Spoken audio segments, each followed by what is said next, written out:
Queridos, quem estava aqui no nosso último culto e nós compartilhamos testemunhos poderosos dos nossos jovens que estavam aqui? Você estava aqui também, né? Foi muito precioso, são realmente pessoas que têm vivido conosco essa jornada e realmente é um privilégio ouvir tudo que Jesus tem construído neles e através deles. E nós encerramos o ano assim, reconhecendo o Senhor nos nossos caminhos. E eu creio, queridos, que realmente todo início, todo start faz um movimento necessário de rever, repensar, planejar, olhar para frente, as expectativas para o ano. Eu acho muito interessante que as pessoas têm uma capacidade incrível daquela coisa de findou o ano, zerou tudo. Uau, finalmente acabou esse ano e vamos, meu Deus, um ano novo. Coisas novas, o que o Senhor quer fazer. E graças a Deus, esse ano que foi difícil passou, esse ano que foi bom, espero que continue do mesmo jeito. Há uma expectativa para o ano, certo? E nós não queremos começar diferente, pensando na possibilidade, inclusive, de termos um ano incrível por meio daquilo que o Senhor nos instrui, que são os conselhos de sabedoria que nos ajudam na jornada. Eu acho poderoso porque a palavra nos instrui em todos os caminhos e Ele nos dá realmente as estratégias, as ferramentas, tudo o que precisamos para prosseguir. Então não tem como nós iniciarmos um ano sem meditarmos na verdade e aplicarmos diariamente, amém? Isso é parte da nossa vida. O Senhor nos instrui. E eu quero ler com vocês. Antes de ler, eu vou fazer uma pergunta. Levanta a mão para mim, quem tem pelo menos um provérbio na cabeça de cor. Cuidado para levantar a mão, que se eu te chamar, você vai ter que falar. Então, presta atenção. Quem tem pelo menos um provérbio? Eu sei um provérbio de cabeça. Levanta a sua mão assim, sem medo de ser feliz. Não, pode ser só o versículo. Até porque, né, gente? Eu sou meio Dora, então eu posso declarar um salmo inteiro para você. Não, brincadeira, eu sei onde que ele está, eu sei o número. Mas assim, levanta a mão.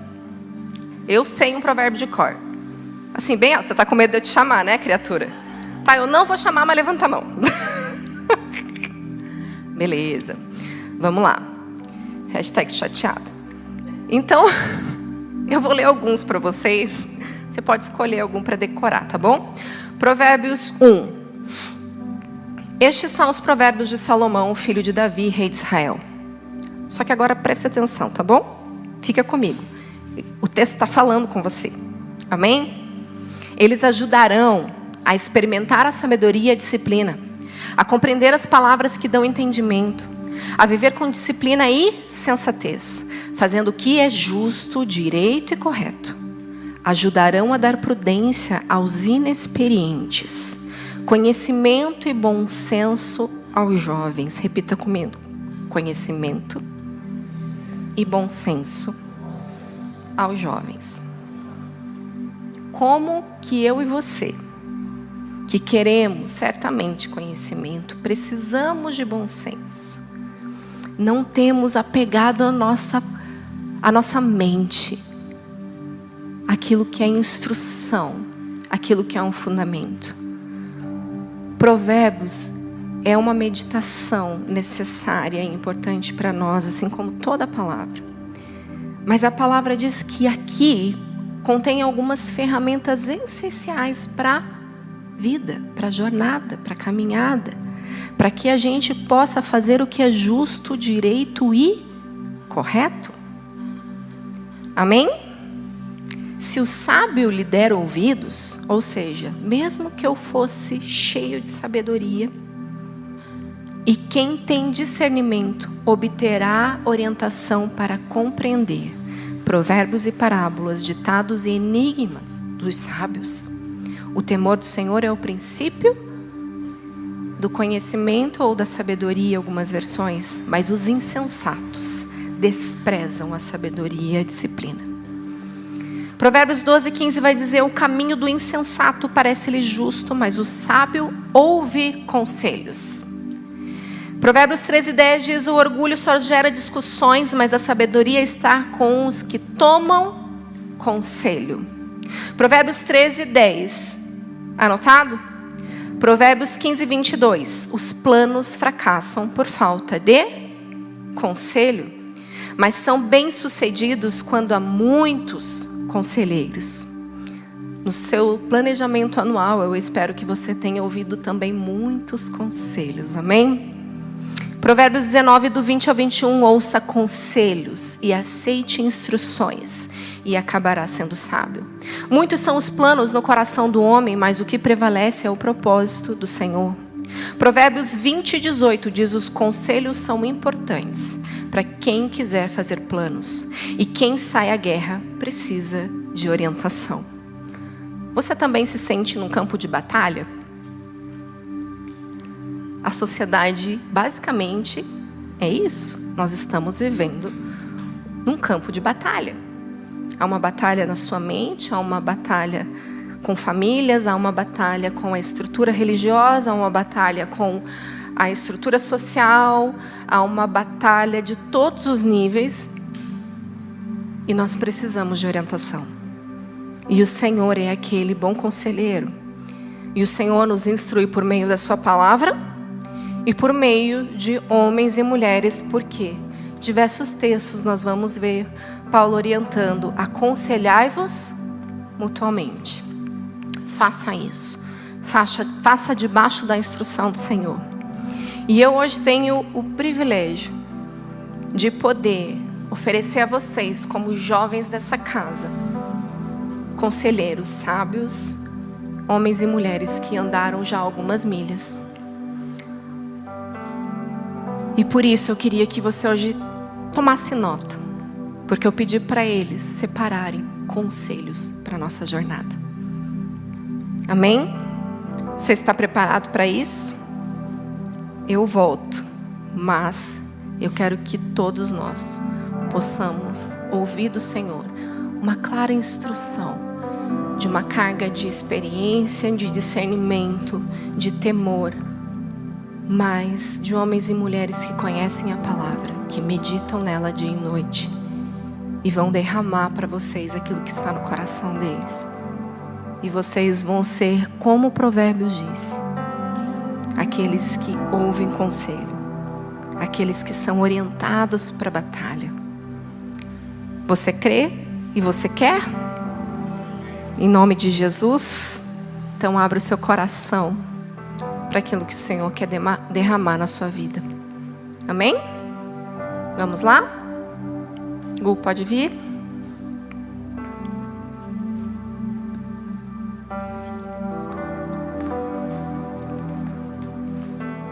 Boa noite, galera.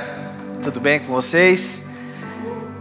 Uma alegria estar podendo compartilhar algo que a Dani pediu para que a gente pudesse estar falando, derramando sobre a vida de vocês, e é uma alegria poder corresponder àquilo que Jesus tem colocado no meu coração, encargo sobre a minha casa, sobre a minha família. E antes de ser um conselho para vocês, antes de derramar algo para vocês, tenham certeza que isso tem sido um conselho para minha casa, tem sido um conselho para minha vida. Eu tenho vivido isso que eu estou falando porque é algo que Jesus tem me ferido. E quando a gente é ferido, querido, a gente transborda aquilo que nos cativa. Que em nome de Jesus você possa abrir seu coração nessa noite para receber, em nome de Jesus. Eu queria que você pudesse abrir sua Bíblia em Lucas capítulo 1, mas eu não vou ler, mas deixa ali, para você não esquecer. Lucas capítulo 1 é uma passagem, é um capítulo do versículo 1 ao versículo 80, que vem falar sobre a vida de João Batista. E eu não sei você, mas o Farley fala muito disso. Nós somos a geração mais próxima da volta de Jesus. E João Batista exerceu um ministério de precursor, sendo aquele que anunciava a vinda do nosso Messias, o Cordeiro Santo, falando acerca de Jesus, preparando o povo, clamando por arrependimento. E eu queria falar um pouco sobre isso. E nós podemos ver durante toda a Bíblia alguns homens e mulheres incríveis do Senhor, que foram profundamente tocados e marcados por quem o Senhor é. Homens e mulheres que tiveram um encontro face a face, que viram milagres, que viram tantos sinais e maravilhas, que foram testemunhas e usados por Deus de tantas maneiras. Mas eu não sei se você sabe ou não, mas a vida de João Batista, ele não fez milagres. A vida de João Batista não foi uma vida glamurosa. A vida de João Batista não foi cercado de realeza, de castelos e todas as mordomias, mas foi cercado de uma vida de devoção, uma vida de entrega e rendição, uma vida no deserto. E se eu posso te dar um conselho nessa noite, querido, nada se compara ao deserto de Jesus. E engraçado que muitas vezes, quando a gente fala a palavra deserto, muitas vezes vem na nossa cabeça a respeito de que muitas vezes a gente fez algo errado, ou como uma punição, ou como um tratamento daquilo que Deus está fazendo sobre nós. Mas isso é um grande engano da nossa parte, porque quando você está no deserto, querido, não tem mais nada a não ser Ele. Quando você está no deserto, você é ferido por algo que cativa, que te atrai, que te prende. Você não troca isso por nada. E eu queria falar sobre 3 pontos bem rapidinhos com vocês a respeito da vida de João Batista. E o primeiro ponto que nós podemos identificar e olhar a respeito da vida de João Batista é que ele teve uma vida entregue ao propósito do Senhor.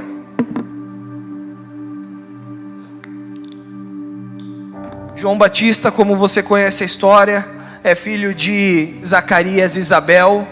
E quando nós vamos ler aí, onde eu falei para você em Lucas capítulo 1, nós vamos ver que Zacarias e Isabel eram irrepreensíveis diante do Senhor, eram justos perante o Senhor. Mas Isabel era estéril e eles eram avançados de idade.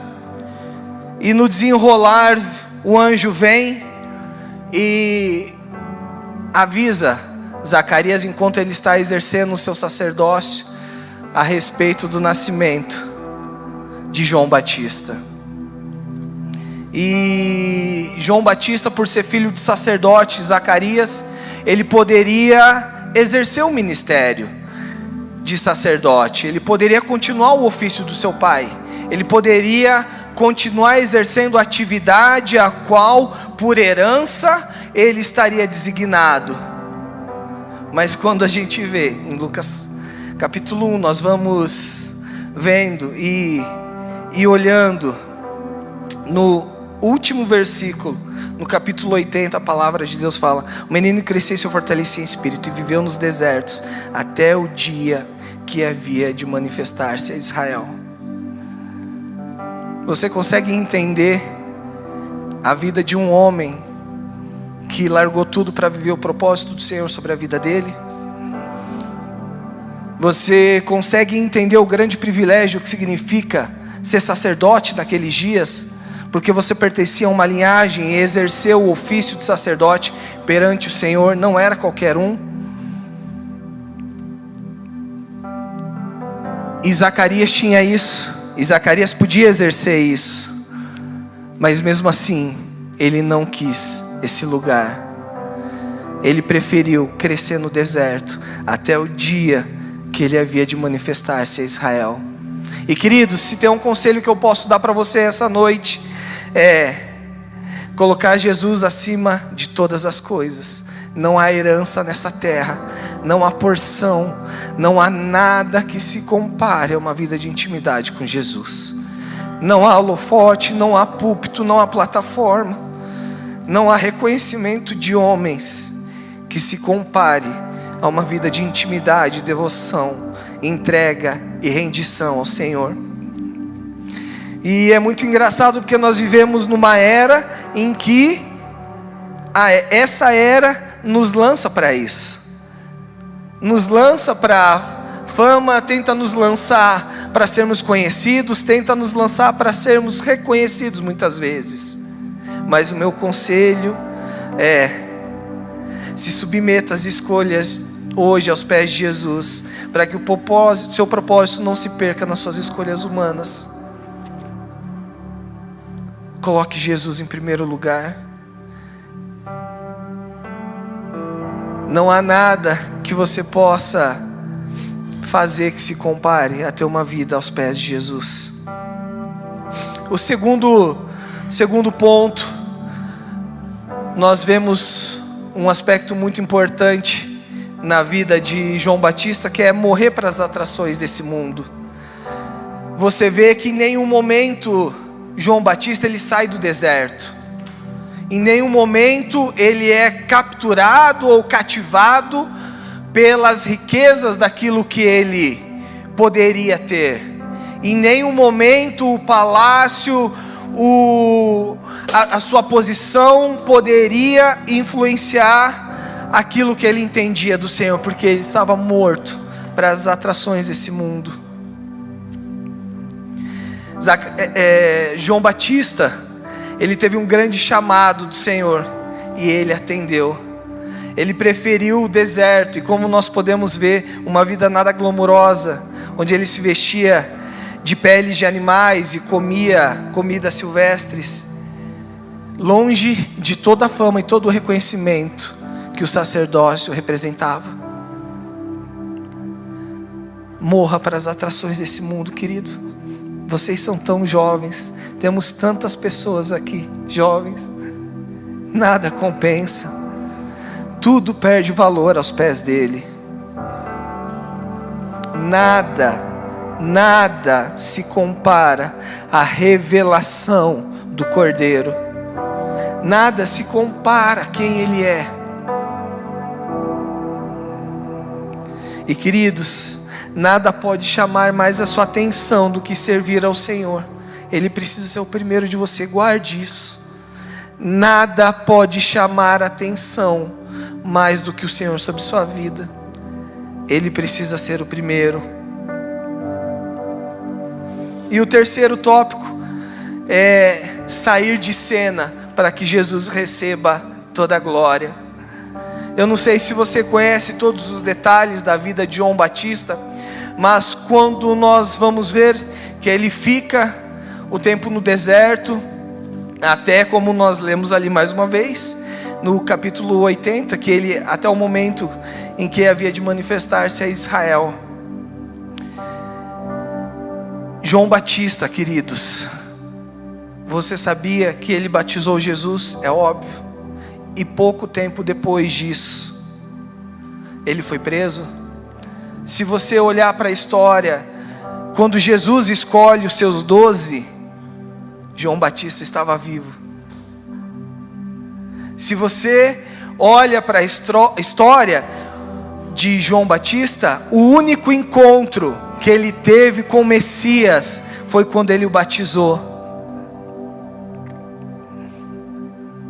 Ele não foi escolhido para ser um dos 12. Provavelmente a Bíblia não fala, mas provavelmente ele não teve nenhum encontro a mais com Jesus, porque ele entendia que ele precisava sair de cena para que o Cordeiro recebesse a glória, para que o Cordeiro recebesse toda a honra, todo o louvor. As pessoas iam até o deserto para conhecer João Batista, e ele entendia que nada se comparava, que nada podia roubar a glória do Cordeiro, queridos. Você tem coragem hoje de renunciar ao seu chamado para Jesus? Você tem coragem hoje de entregar o seu chamado para que ele cresça e você diminua? E depois nós vamos ver o final da história, em que João Batista depois é preso por criticar o relacionamento de Herodes e Herodias. Herodes casa com a sua cunhada, e ele, como boca do Senhor, condena esse ato, e depois ele é preso, e depois nós sabemos a história de como ele morre. A filha de Herodias dança para Herodes, ele faz uma promessa, fica todo empolgado com isso, e a mãe Herodias pede a cabeça de João Batista, e ele é decapitado, queridos. E ele fica provavelmente preso de 1 a 2 anos, e Jesus nunca foi visitar ele. E Jesus nunca mais foi falar com ele. E ele é decapitado. Você renunciaria ao seu chamado para que o nome de Jesus seja reconhecido? E o conselho que eu deixo a respeito disso é: deixe Jesus ser apresentado através de você, e não que você seja apresentado. Queridos, é melhor seu nome ser reconhecido pelo Cordeiro nos céus do que ser reconhecido diante dos homens. Seja desconhecido nessa terra. Nós não merecemos fama, nós não merecemos plataforma, nós não merecemos microfone, nós não merecemos nada. Ele merece tudo. Não queira comparar nada com Jesus, não queira comparar o seu ministério com o dele. Saia de cena. Deixe Jesus ser apresentado através de você, mas quando necessário for, saia de cena. Esse é meu conselho para você. Que em nome de Jesus possamos ser precursores, como João Batista foi nos últimos dias, para que a volta do Cordeiro se manifeste em nosso tempo. Em nome de Jesus, que ele receba fama, que ele receba glória. Que nos nossos dias, onde tudo nos empurra para fama, para reconhecimento, para que o nosso nome cresça, cada vez mais a gente possa morrer para essas vontades, para que cada vez mais nós possamos ir para a prisão se for necessário, para que o Senhor receba a recompensa pelo seu sacrifício. Em nome de Jesus, queridos, esse é meu conselho para você nessa noite. Em nome de Jesus, que a vida desse homem sirva de inspiração cada dia mais nesse ano, nos próximos anos, até que ele venha, em nome de Jesus. Amém.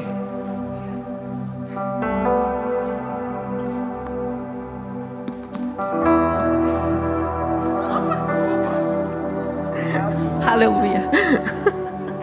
Glória a Deus. Eros, simbora. Andressa também vem? Ou é um de cada vez?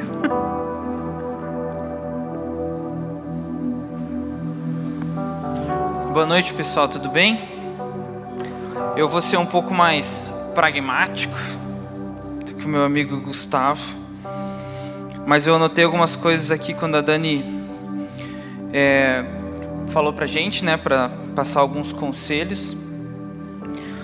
E como ele também falou, são coisas que mexem comigo, não só comigo, mas comigo e com a Andressa, que não tá, eu apontei, mas ela não tá mais ali. Ela sumiu. Mas com ela e com a nossa família, né? São coisas que nós passamos e acredito que estamos vencendo. O primeiro conselho que eu te daria pode até parecer simples, mas talvez seja a coisa mais importante que você possa fazer em toda a sua vida, que é, leia a Bíblia. Leia a Bíblia valendo. Leia a Bíblia mais do que você escuta canções, leia a Bíblia mais do que você escuta podcasts, leia a Bíblia mais do que você ouve pregações, leia a Bíblia valendo. Porque a Bíblia, ela é a palavra de Deus, né? Nós acreditamos nisso, ela não contém a palavra, ela é a palavra de Deus. A Bíblia fala que Jesus é o verbo de Deus.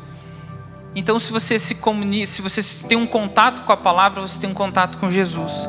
E a única maneira de não ser enganado nesses dias é você estar firmado na palavra. Então, se você não lê a Bíblia, você não vai conseguir discernir absolutamente nada do que está acontecendo.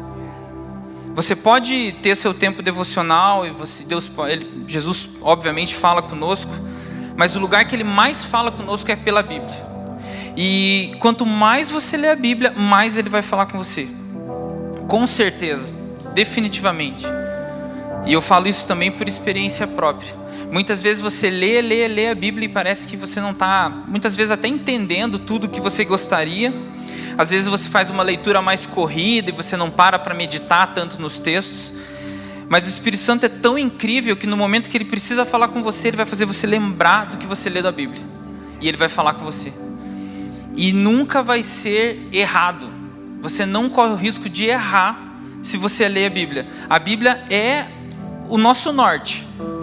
Se você ouviu alguém falar alguma coisa e não está na Bíblia, esquece essa pessoa. Se você ouviu uma pregação e essa pregação fala uma coisa diferente da Bíblia, joga fora a pregação. Se você viu uma canção que fala uma frase muito legal, mas ela não está na Bíblia, não adianta. Então, se a gente é crente, ler a Bíblia é fundamental e indispensável. Porque é a partir da Bíblia que você vai conseguir tomar as decisões certas. Então, se tem conselho, você precisa saber o que está escrito lá. Então, a primeira coisa, leia a Bíblia. Um outro conselho, não tente negociar com Deus. Deus não negocia com ninguém.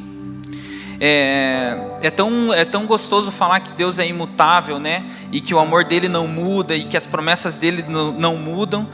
Mas o que ele colocou na Bíblia também não muda. Então você não pode negociar com Deus um termo diferente do que ele já está na Bíblia. Mas se você não lê a Bíblia, você não sabe nem qual que é o termo. Por isso que eu falei, a primeira coisa é ler a Bíblia.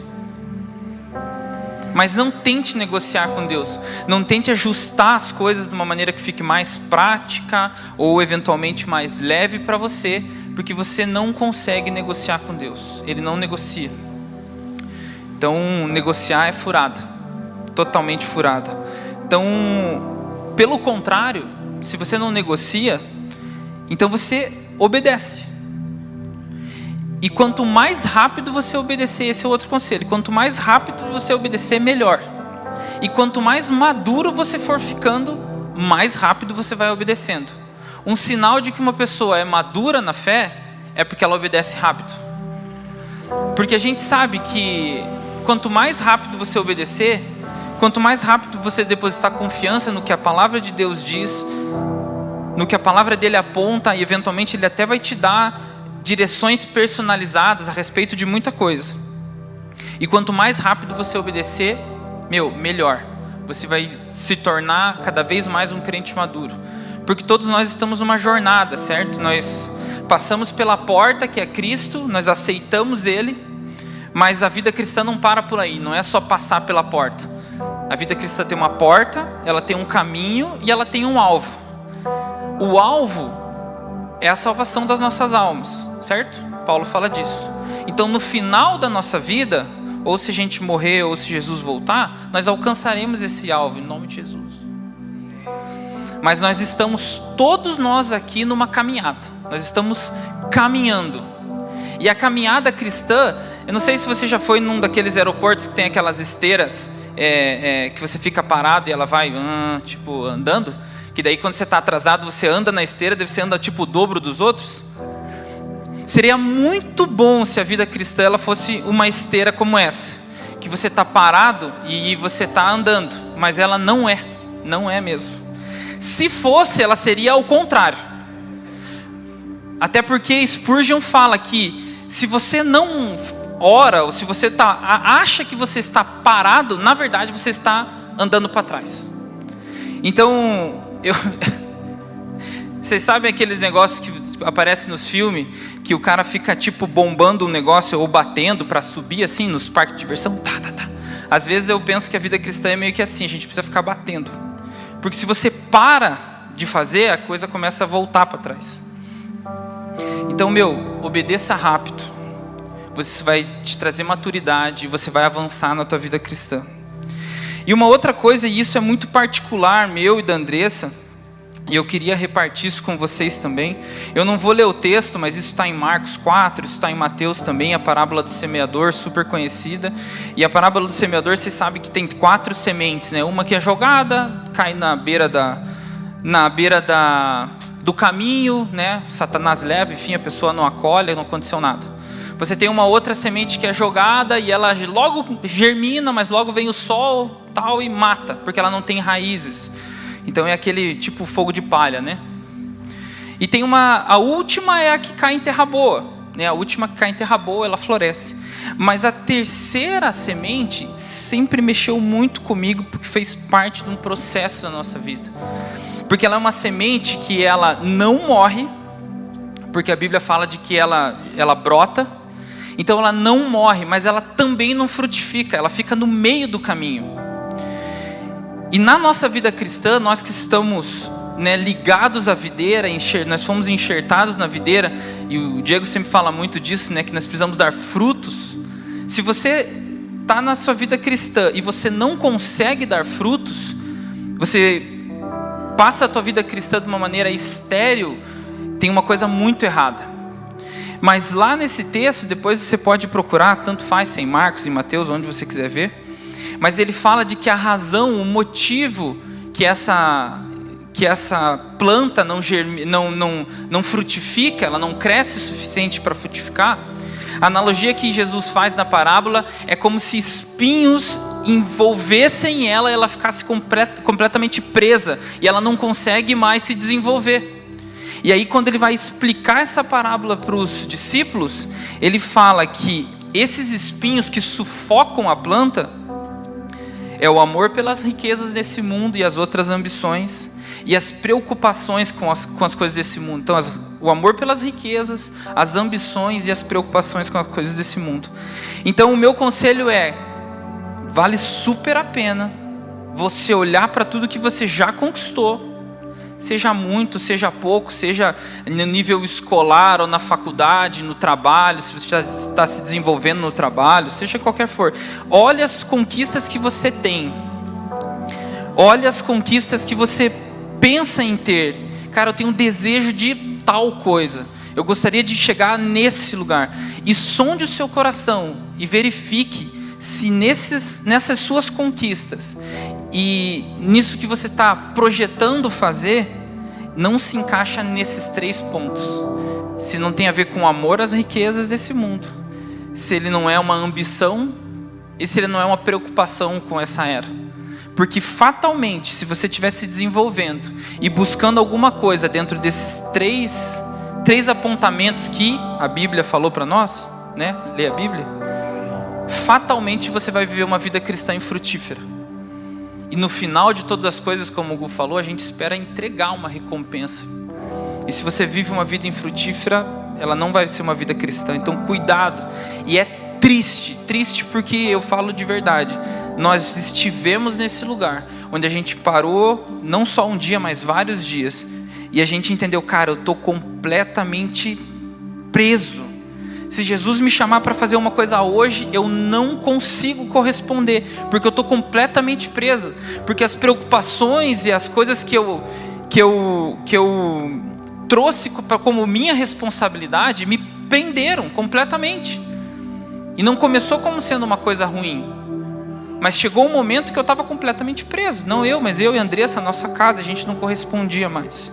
Então sonde o seu coração, veja se porventura o que você já conquistou e o que você pretende conquistar não tem a ver com essas coisas. Outro conselho, se esforce e comece certo. Comece certo o empreendimento que você for fazer. Qualquer coisa que você deseja começar nesse ano, comece certo. Comece de acordo com a palavra. Comece de acordo com como Jesus faria. As relações sejam como Jesus gostaria que fosse. Comece certo. Porque pode ser que no começo custe até mais caro, seja mais doloroso, o caminho seja mais árduo muitas vezes. Às vezes você está pensando em um empreendimento e aí você, puxa, mas eu vou gastar tanta grana em arrumar isso, eu vou ter que ver os impostos, eu vou ter que ver um monte de coisa. Eu acho que eu vou começar e depois eu vejo isso. Cara, não caia nessa roubada, não caia nisso.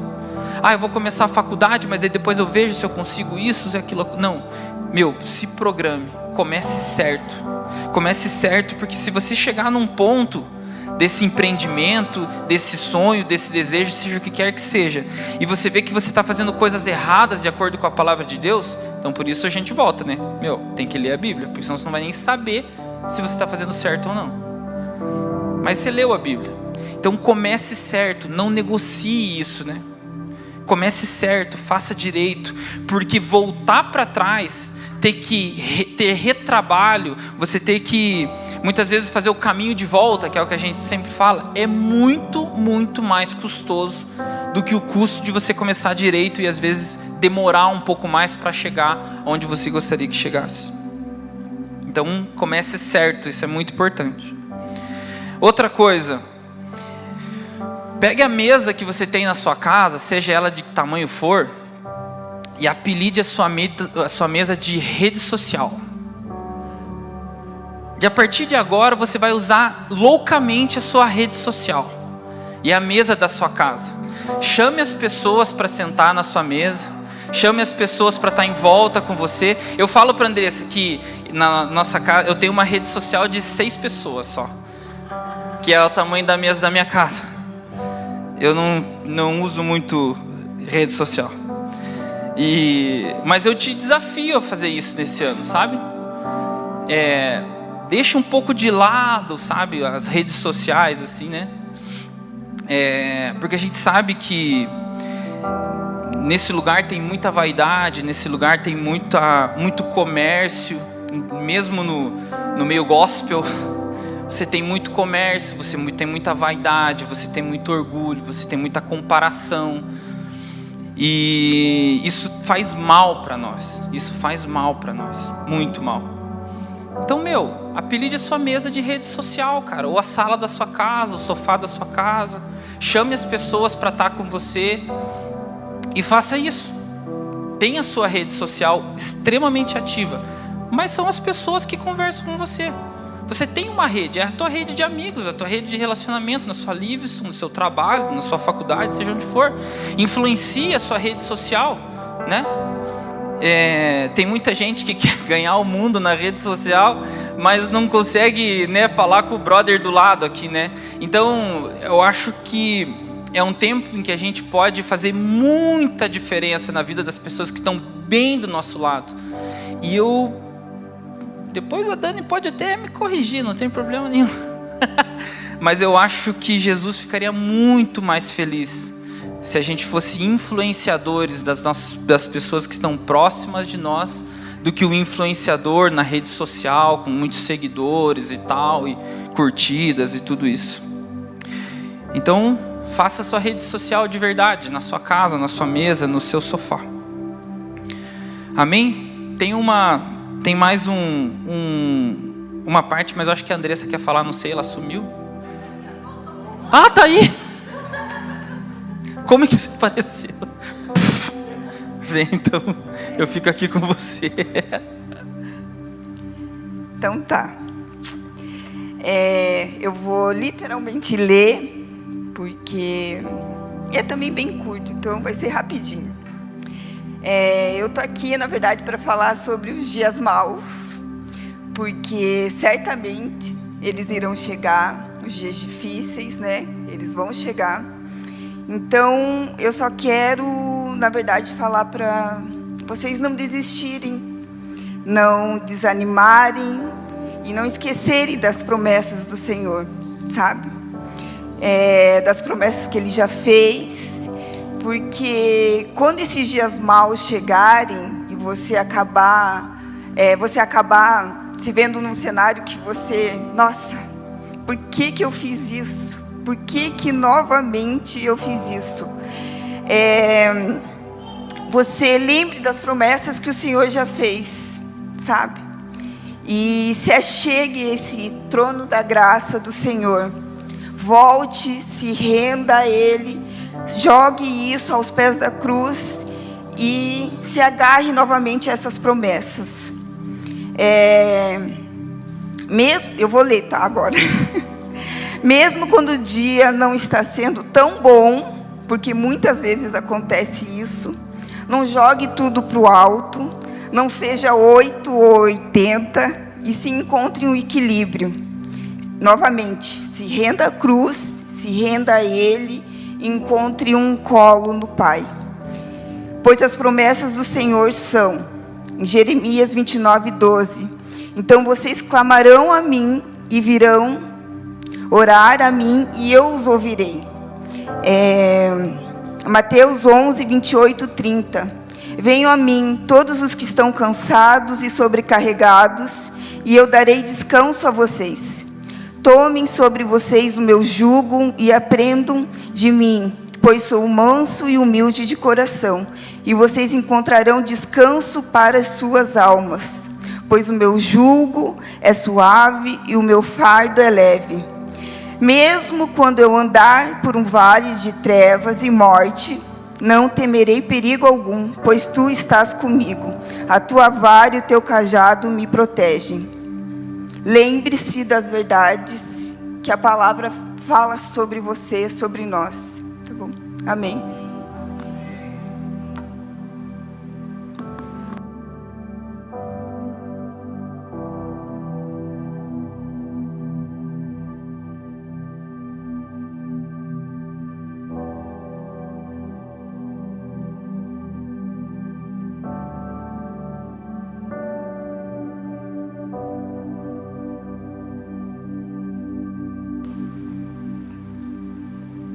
Glória a Deus.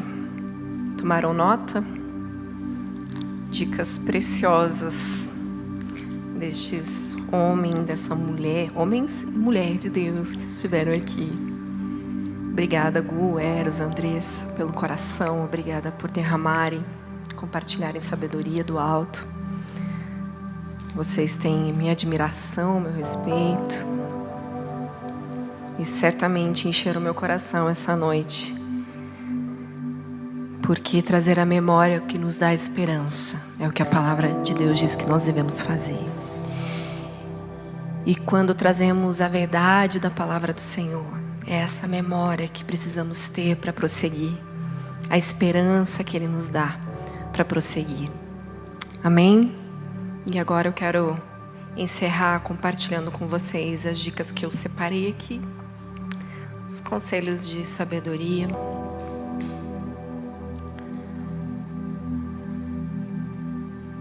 E a intenção é essa: trazer conselho, orientação para prosseguir. E talvez eu faça um compilado. Sem nós termos feito isso juntos, claramente. Vamos lá. Conselho 1. Ame e leia sua Bíblia de papel. Você precisa ter contato com o Evangelho real, que está nas tuas mãos, além de te trazer muitos prejuízos, também pode acabar. Aplicativos podem brevemente serem banidos do seu celular, especialmente da Bíblia. Vocês sabem que os dias são maus e o cenário é de perseguição. E para você se tornar um bom combatente do Evangelho, você precisa manejar bem a palavra da verdade. Você precisa de sustentação na verdade. E você vai precisar, talvez, fugir com ela em suas mãos. E com ela, você não vai ser rastreado, mas com o seu celular, sim. Ame a sua Bíblia de papel. Leia. Porque o seu celular, além de trazer tantos outros prejuízos, como eu disse, para a sua vida social, está fazendo alterações neurológicas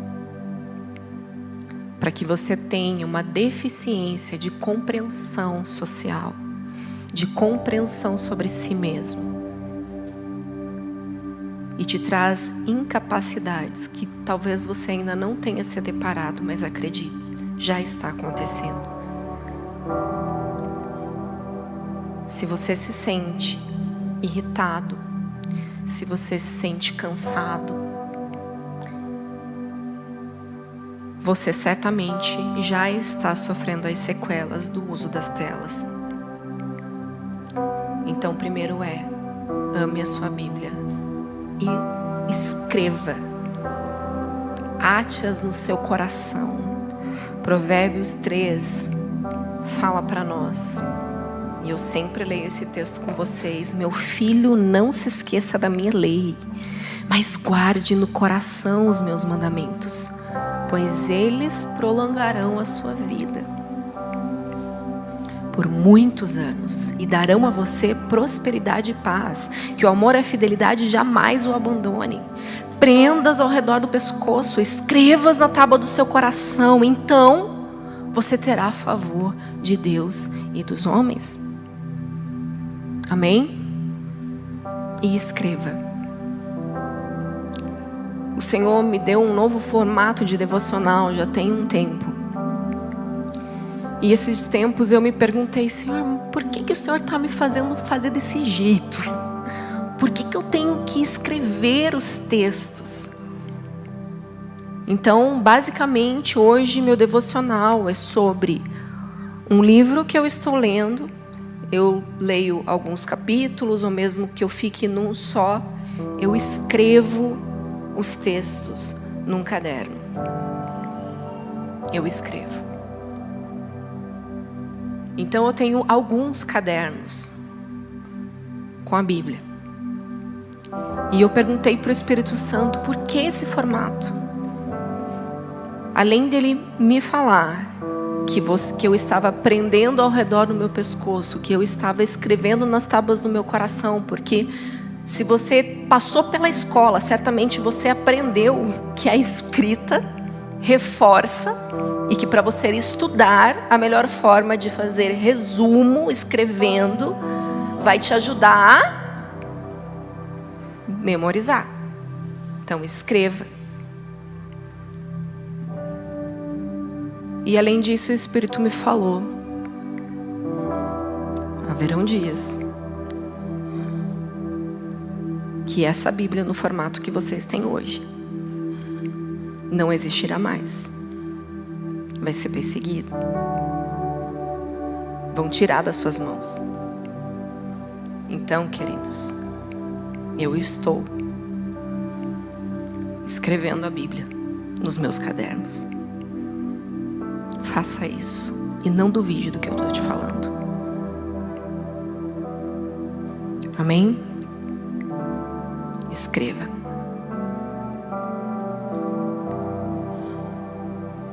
Segundo,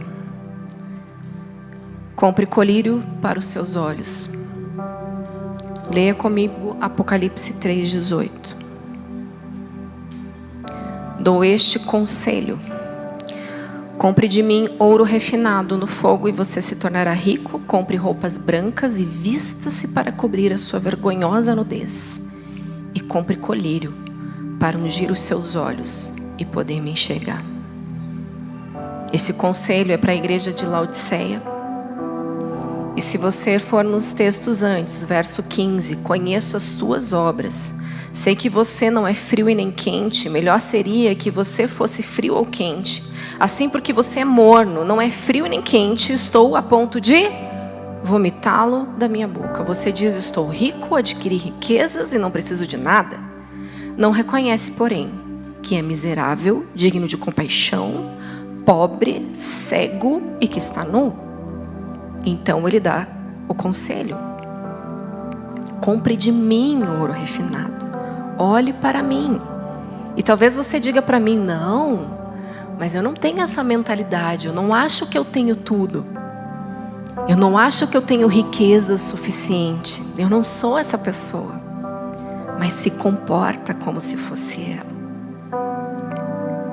Porque quem pede é porque precisa. Quem lê sabe da necessidade que tem. Quem medita declara que precisa da instrução. E à medida que eu e você reduzimos o nosso tempo ao Senhor, ou não dedicamos nada a Ele, não meditamos nas Escrituras, não aplicamos a palavra, não vivemos o Evangelho, nós estamos declarando: eu não preciso de nada. Você está sendo assim, como alguém que já tem tudo. Se você não dedica seu tempo de oração ao Senhor, você já está dizendo, eu tenho o suficiente. Se você não medita nas Escrituras, você está dizendo, eu não preciso de instrução. Você está falando sobre as suas riquezas, da forma que você se comporta. Compreende comigo? Você está dizendo, eu já tenho o suficiente. Eu já tenho sabedoria o suficiente, eu não preciso de tanto tempo devocional. Eu já tenho o suficiente, eu não preciso orar tanto assim.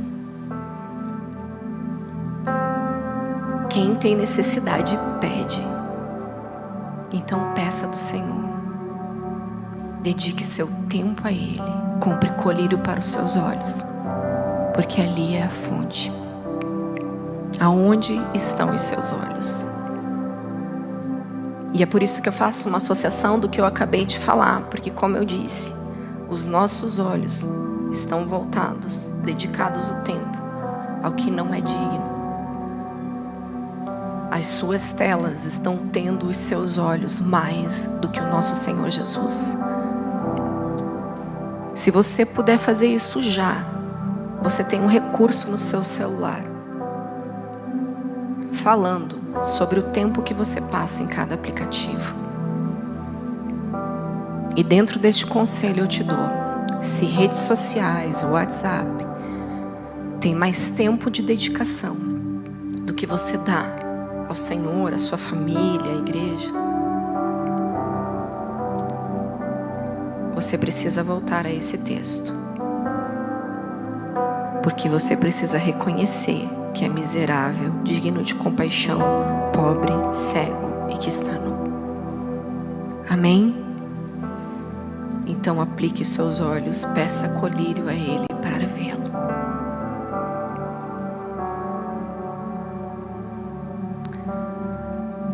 Tiago 1, 19 e 20, meu terceiro conselho. Meus amados irmãos, tenham isto em mente. Sejam todos prontos para ouvir, tardios para falar e tardios para irar-se, pois a ira do homem não produz a justiça de Deus. Ouça mais, fale menos. Amém?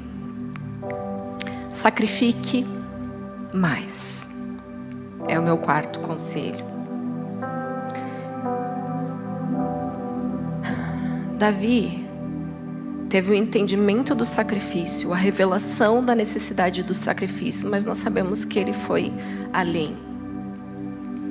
Segundo Samuel 24, do 24 ao 25, ele diz, não oferecerei ao Senhor sacrifício que não me custe nada. Ele sabe o valor de um sacrifício e todos nós devemos saber, amém? Mas em Salmo 51, do 16 ao 16, fala, não te deleitas em sacrifícios, nem te agradas em holocaustos, senão eu os traria. Mas o Senhor quer aqueles que agradam o coração dele, que são um espírito quebrantado, contrito. Então, a minha pergunta para você hoje é, como está o seu espírito? Como que está o nível do seu sacrifício? Entregue mais.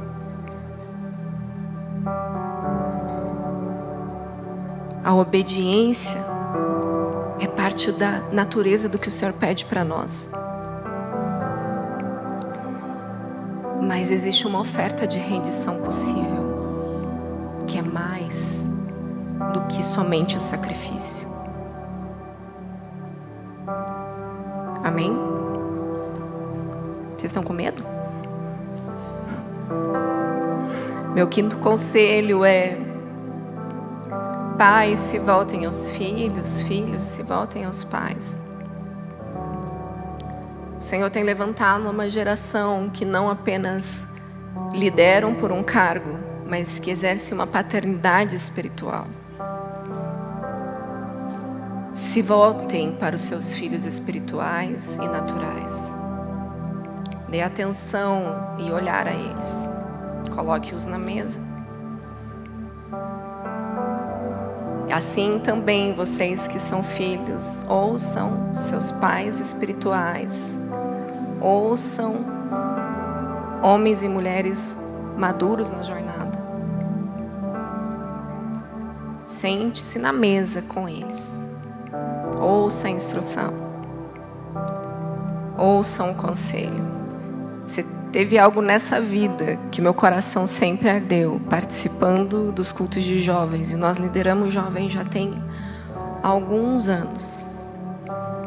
Meu coração sempre foi desejoso, por mais nova que eu fosse, é que eu tivesse homens e mulheres mais maduros. Eu lembro que quando nós assumimos os jovens na antiga igreja, eu falei, eu quero um ministério infantil, nós precisamos ativar um ministério infantil, porque eu não quero que homens e mulheres que estão casando e tenham seus filhos se afastem daqui, porque nós precisamos dos homens e mulheres que estão à frente na jornada, que têm carga, que têm experiência, que nos ensinam sobre paternidade, que nos instruem, porque a Bíblia diz que as mais velhas devem ensinar as mais novas. E se você é tendencioso em andar com pessoas apenas da sua geração, com pessoas só da sua idade, deixa eu te falar, você está fadado ao fracasso. Não faça isso. O nome disso é orgulho. Assim como os mais velhos sabem o que podem oferecer e devem estar prontos para isso, sem reter na mesa, sem reter a própria mesa. Você está aqui, com certeza, caminha com pessoas que são também mais jovens que você ainda, mais novas. Olhe para eles. Você tem uma medida e uma porção já para partilhar. Você tem uma caminhada com Jesus e não importa se ela começou semana passada ou há 15 anos. Uma experiência você tem para compartilhar, para acrescentar. Todos nós temos. Faça isso. Divida, compartilhe. Volta o seu coração para os mais novos. Traz eles para perto. Ame-os. E eu acho interessante que algumas pessoas perguntam para nós, mas assim, vocês todos os pastores vão continuar vindo nos jovens? Sim. Primeiro porque nós somos mais jovens que vocês. Ou pelo menos temos mais fôlego. Eu só quero dizer que é só uma questão de tempo para que meu joelho volte ao normal e daí me aguarde. Eu perdi um jogo de vôlei hoje, mas eu quero dizer que meu coração estava lá. Mas nós sabemos do que podemos contribuir e também receber de vocês. Amém? E alguns falam, puxa, mas esses jovens parecem mais um culto de domingo, né? É a mesma coisa. É a mesma coisa, praticamente. Pelo menos no modelo. Jesus faz diferente em todas as reuniões. Eu não sei se você já percebeu. Se ele está aqui, nunca vai ser igual. Mas nós estaremos aqui. E essas portas são abertas porque, normalmente, nós inclusive nem fazemos questão de divulgar. É um culto de jovens. É realmente. É para jovens. Nós queremos instruir os jovens. Mas nós estamos juntos aqui no entendimento que temos um propósito. Porque o Senhor disse que nos últimos dias converteria o coração dos pais aos filhos. E dos filhos aos pais. Amém? Você crê nisso? Sexto conselho, estou acabando. Toda a história tem 3 lados. Nós falamos sobre isso, é uma frase de alguém. Você que está assistindo, conhece o autor, me fala para eu poder dar a honra. Mas escolha estar sempre do lado de Jesus. Quando você ouve histórias, quando você ouve sobre situações dos seus amigos, da sua família, entenda que Jesus tem a percepção dele sobre o que aconteceu. Não tome partido. A possibilidade de você errar é um nível de injustiça muito grande com o outro lado da história. Não corra esse risco. Além de, lógico, toda vez que possível eu ouço o outro lado da história, mas eu sei que nem sempre isso é possível. Mas se você tiver os olhos de Jesus sobre todas essas pessoas envolvidas, você vai perdoar e amar. Amém?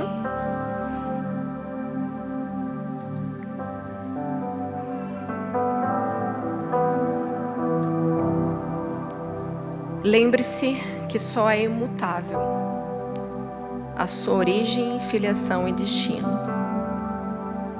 Você só é filho, todo o resto você apenas está. Então você está. Na sua função, você está. Nas suas atribuições. Sua identidade vai te dar acesso, credibilidade e destino. Então, percorra o caminho para saber exatamente qual é a sua identidade. E é ela que você tem que apresentar, não é o que você faz. Amém? Nunca foi sobre ser fácil, mas sobre aprender com Ele, que é manso e humilde. Enquanto Ele estiver na jornada, haverá um fardo leve, um jugo suave, amém? Para toda circunstância, deixa Ele entrar. Deixa Ele carregar. E os seus atos devem ser parecidos com Ele, porque afinal de contas a instrução é aprender com Ele. Amém? Ele quer ser o centro, o fundamento. Jesus, no início da pandemia, me disse: não é luz, câmera, é ação. Eu quero ser apresentado. Eu quero ser o foco. Então, você está numa igreja que realmente não tem luzes brilhando, outras cores, outros refletores, sei lá o nome disso tudo. Porque não é sobre nós. Jesus precisa ser visto e reconhecido. Tudo que temos de recursos de iluminação aqui só faz sentido para fazer uma boa transmissão. Até porque elas dão calor pra caramba, é um saco, entendeu? E eu detesto não ver as pessoas. Então são apenas recursos tecnológicos, mas se a gente pudesse, eu sei que cada um de nós desapareceria. Porque importa que Ele esteja aqui. Então aqui nunca haverá um show, um espetáculo, seja de banda ou de pessoas. Deixa Jesus ser o centro. É sobre realmente Ele ter seguidores e não nós. Vocês todos sabem que eu diminui muito o ritmo nas redes sociais faz um tempo. E especialmente quando eu comecei a crescer nas redes sociais por causa de videozinhos engraçados. Eu fiquei extremamente irritada. Falei, não é sobre a minha palhaçada. Eu sei ter bom humor, eu sei representar, brincar, eu amo. E vou continuar fazendo, fica tranquilo. Mas eu falei, eu não quero ser seguida por isso. Se Jesus não for reconhecido, eu não quero. Não é para isso. Não é sobre eu ser vista. Não é sobre ser seguida. É sobre Jesus ser de fato reconhecido. Então a palavra dele sempre vai estar nas minhas redes sociais. Eu, de vez em quando, decida por colocá-lo em evidência. Em nome de Jesus.